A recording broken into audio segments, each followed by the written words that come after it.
Oke, baik. Assalamualaikum warahmatullahi wabarakatuh.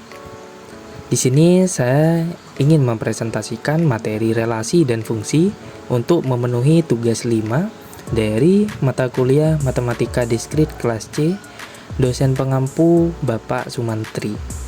Jadi perkenalkan, nama saya Muhammad Afandi dari Teknik Informatika semester 6. Oke, sebelum kita masuk ke materi relasi, di sini kita flashback terlebih dahulu terkait dengan materi himpunan. Seperti yang kita sudah pelajari sebelumnya, himpunan adalah kumpulan objek yang terdefinisi dengan jelas, di mana himpunan itu identik dengan kurung kurawal. Seperti contoh, di situ ada himpunan A yang memiliki 3 elemen yaitu 1, 2, 3, dan himpunan B yang memiliki 3 elemen yaitu apel, jeruk, mangga, sedangkan himpunan C yang memiliki elemen X, yang dimana X adalah bilangan ganjil yang kurang dari 10.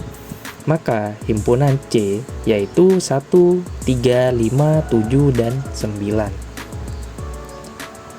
Oke, di sini ada pengantar ke relasi ya, dimana dikatakan suatu bentuk tersebut relasi jika ada keterikatan antara himpunan A dengan himpunan B. Seperti contoh, di situ ada rumus tuh tentang perkalian dua himpunan A dikali dengan himpunan B.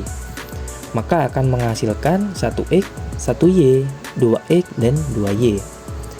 Maka kita bisa bilang bahwa 1X dan juga 1Y itu saling berelasi. Bahkan itu juga bisa dikatakan bahwa 2X dan juga 2Y itu saling berelasi gitu ya.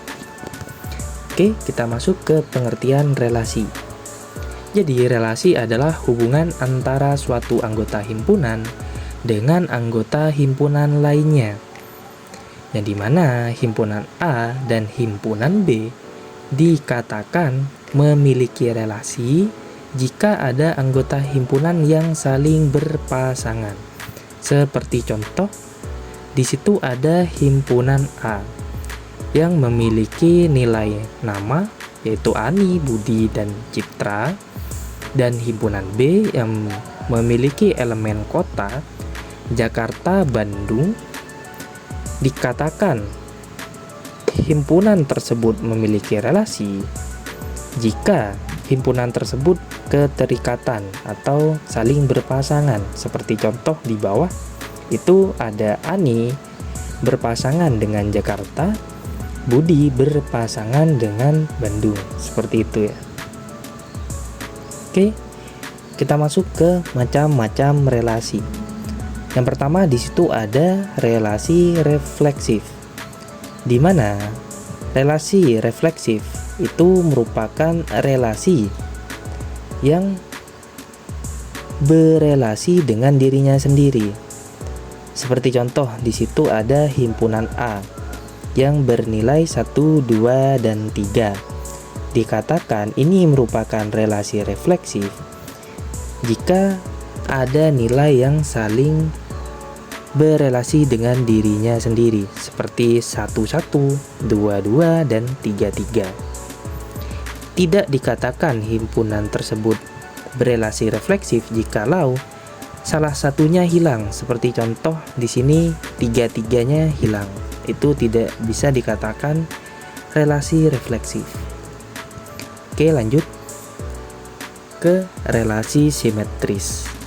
Di sini dikatakan bahwa relasi simetris yaitu jikalau himpunan A dan B itu merupakan elemen dari R, maka himpunan B dan A itu juga harus merupakan elemen dari R.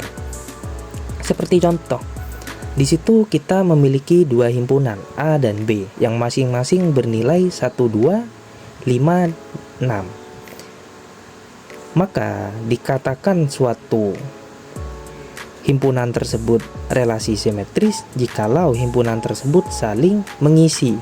Seperti contoh, di situ hasilnya adalah 1, 5, 25, 16, dan 26. Jadi bisa kita katakan bahwa himpunan A dan B itu merupakan elemen dari R, dan bisa juga kita katakan bahwa himpunan B dan juga A itu merupakan elemen dari R. Jadi bisa dibalik gitu ya. Simpelnya seperti itu. Oke, kita lanjut ke relasi asimetris. Disebut dengan relasi asimetris kalau A berelasi dengan B dan B berelasi dengan A. Maka A dan B itu harus memiliki nilai yang sama. Seperti contoh. Di sini kita memiliki himpunan A yang memiliki nilai 1, 2, 3 dan himpunan B yang juga memiliki nilai 1, 2, 3. Maka otomatis akan memiliki relasi antisimetris. Seperti contoh di sini ada 1, 1, 2, 2 dan juga 3, 3. Jadi A itu sama dengan B dan juga B itu sama dengan A. Seperti itu. Oke, kita lanjut ke relasi transitif. Suatu relasi disebut transitif jika himpunan A dan himpunan B itu merupakan elemen dari R, dan himpunan B dan juga himpunan C itu juga elemen dari himpunan R gitu ya. Maka A dan C itu harus elemen dari R. Maksudnya seperti apa? Nah, di sini kita juga memiliki contoh ya. Di sini ada himpunan A yang dimana berisikan nama seorang guru yaitu Bapak Dedi, dan himpunan B yang memiliki nama seorang murid yaitu Sinta, dan himpunan C yang memiliki nama kelas yaitu 10 IPA. Jadi himpunan A itu bisa berelasi dengan himpunan B dengan contoh Bapak Dedi mengajar murid yang bernama Sinta, dan himpunan B dan himpunan C itu juga bisa berelasi, yaitu murid yang bernama Sinta itu berada di kelas 10 IPA. Seperti itu. Maka secara otomatis himpunan A dan juga himpunan C itu juga berelasi atau memiliki elemen ke R gitu ya, yaitu Bapak Guru Dedi itu mengajar di kelas 10 IPA. Jadi ini bisa saling berterhubungan semua ya, bisa saling keterhubungan maksud saya.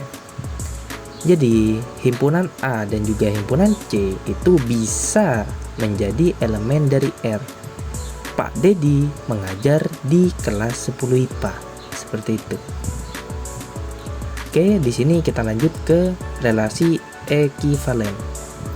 Dikatakan suatu relasi adalah ekivalen jika relasi tersebut memiliki sifat refleksif, simetris, dan juga transitif.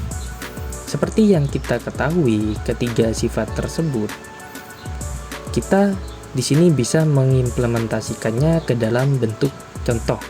Di situ ada elemen A yang memiliki nilai 2, 4, 6, dan 8. Dimana di sini ada rumus bahwa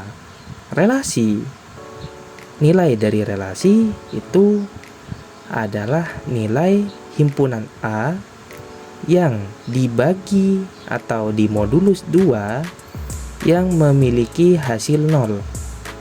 Maka secara otomatis relasinya adalah 2, 2 itu habis dibagi.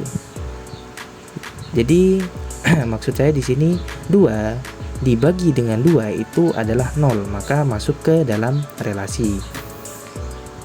4 dibagi 2 itu habis menjadi 0, maka itu merupakan relasi. 6 dibagi 2 juga 0, maka masuk ke dalam relasi. Dan begitu pula seterusnya sampai ke 8 dibagi 8 itu juga 0. 8 dibagi 2 gitu ya, itu juga 0. Seperti itu. Nah, kita masuk ke dalam fungsi sekarang. Jadi apa itu fungsi? Fungsi adalah relasi khusus dari himpunan A ke himpunan B, di mana setiap anggota A dipasangkan dengan tepat satu anggota di B. Misalkan kita memiliki himpunan A yang bernilaikan 1, 2, dan 3, himpunan B yang bernilaikan A, B, dan C. Maka jika F itu 1A, 2B, dan juga 3C, maka ini bisa dikatakan suatu fungsi. Oke, kita lanjut. Nah, di sini ada beberapa syarat dari fungsi dan juga contohnya. Jadi syarat yang pertama adalah semua elemen A itu punya tepat satu pasangan, dan yang kedua di situ tidak ada yang kosong atau double pada elemen A. Nah, di situ juga dijelaskan tuh bahwa elemen A atau elemen input itu adalah domain, dan elemen B atau elemen output itu adalah kodomain. Sedangkan hasilnya yaitu disebut dengan range. Seperti contoh di sini. Di sini ada suatu fungsi A dan juga fungsi B, yang dimana nilainya 1 itu memiliki relasi dengan X, dan 2 memiliki relasi dengan Y, 3 memiliki relasi dengan Z. Maka range atau hasilnya adalah X, Y, Z dengan domainnya yaitu A, area input, dan juga kodomainnya adalah B, area output. Seperti contoh di sebelahnya, kita bisa menyebutkan bahwa P itu adalah area domain dan Q adalah area kodomain. Sedangkan untuk range-nya yaitu 2 dan juga 6. Seperti itu. Nah, di sini kita masuk ke representasi pada fungsi. Di sini kita ada contoh dari fungsi tabel gitu ya. Fungsi tabel seperti tadi di mana A itu bisa kita katakan sebagai domain karena ini merupakan area input, dan B kita bisa katakan sebagai kodomain karena ini merupakan area output. Sedangkan range atau hasilnya yaitu area output yang terpilih oleh area input. Jadi range-nya adalah 2, 4, 6, dan juga 8. Oke, di sini juga ada contoh ya terkait representasi pada fungsi pada suatu diagram ya. Diagram Cartesius di sini. Di sini nilai pertama dari diagram tersebut itu bisa kita artikan sebagai domain, dan nilai kedua dari diagram tersebut itu bisa kita artikan sebagai kodomain. Dan juga hasilnya atau range itu adalah seperti yang ada di gambar gitu ya, yaitu ada min 3 dan juga min 6, min 2 ke min 4, min 1 ke min 2, 0 ke 0, 1 ke 2, 2 ke 4, dan 3 ke 6. Oke, mungkin hanya itu yang bisa saya sampaikan. Kurang lebihnya mohon maaf. Assalamualaikum warahmatullahi wabarakatuh.